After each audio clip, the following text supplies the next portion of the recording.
جس کو ہم کہتے ہیں diploma of associate engineer 3 years different disciplines میں. ان کو ڈپلوما کرنے کے بعد آگے کون سی ہائر ایجوکیشن اپرچونیٹیز ہیں جس میں یہ جا کے میرا مطلب ہے اپنی ایجوکیشن کو امپروو کر سکیں یا اپنے آپ کو اپڈیٹ کریں اپنی کوالیفیکیشن کو. تو اس کے حوالے سے تھوڑی سی بات کرنی تھی. اس میں ایز یو نو دیٹ اگر آپ تھوڑا سا پیچھے جا کے دیکھیں تو یہ جو ڈپلوما ہولڈرس ہمارے بچے ہیں یہ ڈپلوما کرنے کے بعد اگر اپنی ہائر ایجوکیشن کی طرف جانا چاہتے ہیں تو ایسی صورت میں ان کے پاس 3 اپرچونیٹیز ہیں، 3 آپشنس ہیں جس پہ وہ کام کرتے تھے. ایک تو یہ تھا کہ یا تو وہ پھر انجینئرنگ سائٹ پہ جائیں، انجینئرنگ کریں. دوسرا یہ تھا کہ بی ایس سی پروگرامز تھے، سمپل آپ کہہ لیں کہ بیسک سائنسز میں، ان میں جا کے اپنی ایجوکیشن کو امپروو کریں. یا تیسرا ایک اور ان کے پاس آپشن تھا کہ وہ بی ٹیک پاس اور بی ٹیک آنرس پروگرام جو ہمارے ملک میں چل رہے تھے ان میں وہ اپنے آپ کو انرول کرا لیں اور اپنی گریجویٹ لیول کی اسٹڈی کریں. اب اس میں جہاں تک انجینئرنگ لیول کے پروگرامز تھے ان میں ایک لمیٹڈ سا کوٹا ہے ان لوگوں کے لیے، ابھی بھی ایسا ہی ہے کہ 2% ڈپلوما ہولڈر جو ہیں وہ انجینئرنگ ایجوکیشن میں جا سکتے ہیں اور باقی 98% جو ہیں ان کو پھر دوسرے آپشن آپ کرنے پڑتے تھے، یا تو وہ سائنسز میں چلے جائیں یا پھر دوسرا پروگرام جو چل رہا تھا ٹیکنالوجی کا. اب اس میں جو سائنسز تھا اس میں بھی کم لوگ ان ہوا کرتے تھے، اور یہ جو آپ کا بی ٹیک پاس والا پروگرام تھا انفارچونیٹلی پاکستان میں اس کو اتنی اچھی ریکگنیشن نہیں ملی، کوئی زیادہ اپریسیشن انڈسٹریز کی طرف سے بھی نہیں تھی، اور ایونچولی یہ پروگرام جو ہے وہ پھر پاکستان میں بند ہو گیا اور اس کے بعد پھر دوسرے پروگرام شروع ہو گئے. باقی جو اسٹوڈنٹ تھے وہ پھر جاب کی طرف جایا کرتے تھے. Bulk of the student of diploma holders they go for the jobs, اور چونکہ ان میں پھر after having experience and having job of 30 years or more than 30 years in the industry, they end up their life کو as a کہہ لیں senior supervisor یا senior technician کہہ لیں، یا آپ کہہ سکتے ہیں کہ کوئی مڈ لیول کی مینجمنٹ میں آ جایا کرتے تھے، اور اس کے بعد پھر اپنا کیریئر جو ہے ان کا ختم ہو جایا کرتا تھا. تو یہ ایسا بیسیکلی کیوں ہو رہا تھا؟ یہ اس وجہ سے ہو رہا تھا کہ ان کے پاس ہائر ایجوکیشن اچیو کرنے کی اپرچونیٹیز کم تھی اور وہ اس طرف آپ نہیں کرتے تھے. لیکن اس وقت جو صورتحال ہے پاکستان میں اس میں ہائر ایجوکیشن سیکٹر جو ہے تھوڑا سا سینئر چینج ہو چکا ہے. پچھلے اگر آپ 10-15 سال پیچھے دیکھیں تو پاکستان میں جو ہائر ایجوکیشن میں گروتھ ہے وہ بڑی تیزی کے ساتھ ہوئی ہے، اور اس نے ہمارے یہاں یہ بہت سارے نئے ڈسپلنس جس میں انجینئرنگ کے ہیں، سائنسز کے ہیں، ٹیکنالوجی کے ہیں، آرٹس کے ہیں، اور بہت سارے ڈسپلنس جس کو آپ کہہ لیں کہ ملٹائی ڈسپلنری اپروچ کے ساتھ انٹروڈیوس کرائے گئے ہیں. تو ان میں یہ ابھی کوئی 5-6 سال پہلے ایچ ای سی نے کچھ ٹیکنالوجی کے بھی ڈگری لیول کے پروگرام شروع کیے تھے جس کو ہم کہتے ہیں engineering B S engineering technology programmes. اور اس 4 ایئر ڈگری پروگرام سے جو بچہ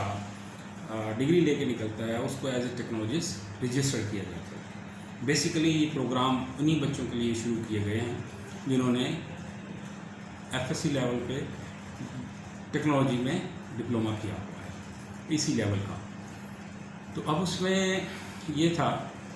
کہ بعد میں پھر ان کو ایز اے ٹیکنالوجسٹ پہ رجسٹر کیا جانے لگا، اور پھر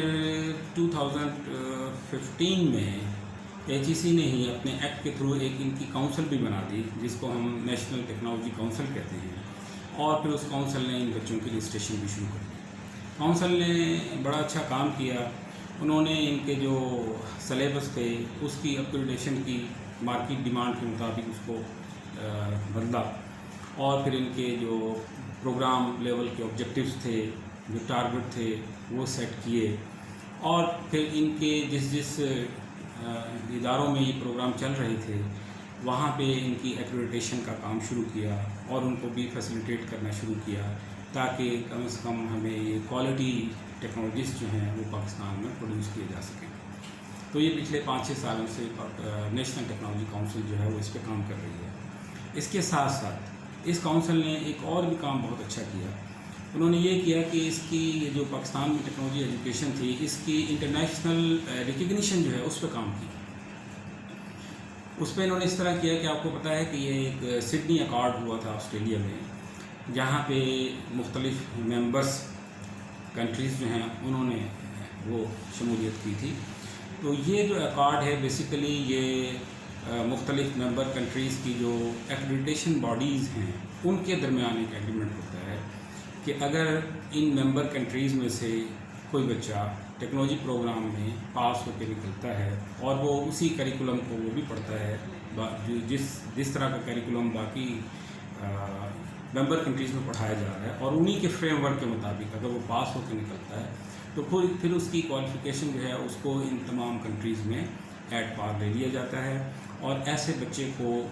کسی دوسرے ممبر کنٹریز میں، فار ایگزامپل جیسے آسٹریلیا ہے، کینیڈا ہے، اور آپ کا یہ ملیشیا ہے، سنگاپور ہے، گلف کنٹریز ہیں، وہاں پہ پھر کسی ایڈیشنل لائسنسنگ کی ضرورت نہیں ہے یا کسی کو ایڈیشنل ٹیسٹ دینے کی ضرورت نہیں ہے، بلکہ یہ ایز سچ ہی وہاں پہ ٹیکنالوجسٹ رجسٹر ہو جائے گا اور وہاں پہ جاب بھی کر سکے گا اور اپنی کوالیفیکیشن کو امپروو بھی کر سکے گا. تو میری آپ سے یہ گزارش ہوگی کہ یہ جو سڈنی اکارڈ کی ممبرشپ ان کو ملی ہے ٹیکنالوجی کونسل کو، یہ ایک کراس بارڈر اپرچونیٹیز ہیں جو ہمارے ٹیکنالوجسٹ کو حاصل ہو گئی ہیں. تو اب آپ لوگ اگر کوئی ڈپلومہ کر رہے ہیں یا کرنے کے نزدیک ہیں یا کر چکے ہیں تو آپ اپنی پہلی پرائورٹی یہ ہونی چاہیے کہ آپ ڈگری لیول کی یہ جو ٹیکنالوجی ایجوکیشن ہے اس کو حاصل کریں، اور حاصل کرنے کے بعد ایز اے ٹیکنالوجسٹ رجسٹر ہو جائیں، اور پھر آگے یا تو جاب سرچ کریں یا پھر جو آپ کی اگر اس سے بھی فردر ماسٹر کورس کی طرف آپ جانا چاہتے ہیں تو وہاں بھی آپ جا سکتے ہیں. اس کے علاوہ پاکستانی گورنمنٹ جو ہے یہ آج کل کافی فوکس کر رہی ہے ٹیکنالوجی ایجوکیشن پہ اور اسکل اپ گریڈیشن کی طرف. کافی فارن فنڈنگ بھی ہے اور نیشنل لیول پہ بھی اس پہ کافی کنسرن پایا جاتا ہے. کافی پالیسیز بن رہی ہیں کہ کس طرح پاکستان کو ٹیکنالوجیکلی ڈیولپڈ کنٹری کے طور پہ بھی سامنے لایا جائے. تو اسی سلسلے میں آپ کو پتہ ہوگا کہ 6-7 universities already as a technologies universities Pakistan میں کام کر رہی ہیں، اسٹیبلش ہو چکی ہیں، جن میں اگر آپ یہ دیکھیں کہ جیسے یہ نیشنل ٹیکنالوجی یونیورسٹی اسلام آباد میں ہے، نیشنل اسکل یونیورسٹی ہے وہ بھی اسلام آباد میں ہے، پھر یہ لاہور میں ہے، لاہور تیانجنگ یونیورسٹی آف ٹیکنالوجی جو with the collaboration of Chinese government بنائی گئی ہے، وہ بھی لاہور میں کام کر رہی ہے. پھر ایک ریسنٹلی ساؤتھ پنجاب میں ایک یونیورسٹی انہوں نے بنائی ہے ٹیکنالوجی کی، جس کو ہم کہتے ہیں میر چاکر Khan Rind university of technology. یہ بھی اسٹیبلش ہو چکی ہے اور یہ بھی ان پروگرامس کو آفر کر رہی ہے. پھر بے نظیر شہید یونیورسٹی آف ٹیکنالوجی سندھ میں ہے، یہ بھی پروگرام آفر کر رہی ہے. اس کے علاوہ there are so many private and other public sector universities who are offering BS engineering technology programs. تو اس وقت ایڈمیشن لینے کا تو کوئی اتنا ایشو نہیں ہے. جہاں بھی آپ کو نزدیک کوئی ایسا ادارہ ملتا ہے جو یہ پروگرام کرا رہا ہے ڈگری لیول پہ، تو وہاں پر جا کے آپ ایڈمیشن لے سکتے ہیں اور اپنی اس ایجوکیشن کو امپروو کر سکتے ہیں. اس کے علاوہ پائپ لائنز میں اور بھی گورنمنٹ نے بہت ساری ٹیکنالوجی یونیورسٹیز رکھی ہوئی ہیں جو آئندہ 5-6 سال میں جس کو گورنمنٹ چاہتی ہے کہ ان کو اسٹیبلش کر دے. ایک تو یہ چیز آپ کو بتانی تھی. دوسرا یہ تھا کہ جس وقت آپ لوگ یہ کر لیں گے 4 ایئر ڈگری پروگرامس، تو اب اس کے بعد آپ کو اپنی پوسٹ گریجویشن پہ بھی کام کرنا ہوگا، کیونکہ جیسے میں نے آپ کو یعنی MS کی طرف جانا ہوگا اور اس کے بعد PhD کی طرف جانا ہوگا. کیونکہ جیسے میں نے آپ کو بتایا کہ یہ جو ٹیکنالوجی یونیورسٹیز اس وقت بنا دی گئی ہیں، یہ universities they are waiting for a technologist to work for them. ابھی ہمارے یہاں ان کو فیکلٹی ٹیکنالوجسٹ کی اویلیبل نہیں ہے، تو بہت سارا ان کا جو سیٹ اپ ہے وہ انجینئرنگ بیک گراؤنڈ سے ہی لوگ اس کو چلا رہے ہیں. بٹ بہت ساری ایڈ میں نے ابھی بھی ایسی دیکھی ہیں جس میں وہ ٹیکنالوجسٹ کو ڈیمانڈ کر رہے ہیں. ایون ان کی لیبس کو چلانا ہے، ان کے جو فیکلٹی ہے اس میں ٹیچرز کو لے کے آنا ہے، تو ان کے پاس یہ MS لیول کے اور PhD لیول کے لوگ اویلیبل نہیں ہیں. پاکستان میں تو ابھی آپ یہ کہہ لیں کہ جو گریجویٹ ٹیکنالوجسٹ ہے وہ بھی اویلیبل کم ہے، تو یہ MS اور PhD لیول کے تو پھر کہاں ان لوگوں کو ملیں گے. تو ان یونیورسٹیز کو ان ٹیکنالوجسٹ نہیں چلانا ہے. اگر یہ مارکیٹ میں اویلیبل ہوں گے، کیونکہ ان کی لیکچرشپ کی پہلی ریکوائرمنٹ ہی یہی ہے، must be MS in technology programme, اور اسسٹنٹ پروفیسر کی بھی یہی ریکوائرمنٹ ہے کہ must be PhD in technology programmes. تو اگر یہ مارکیٹ میں ہوں گے تو ان کو ملیں گے. تو جس وقت آپ لوگ یہ BS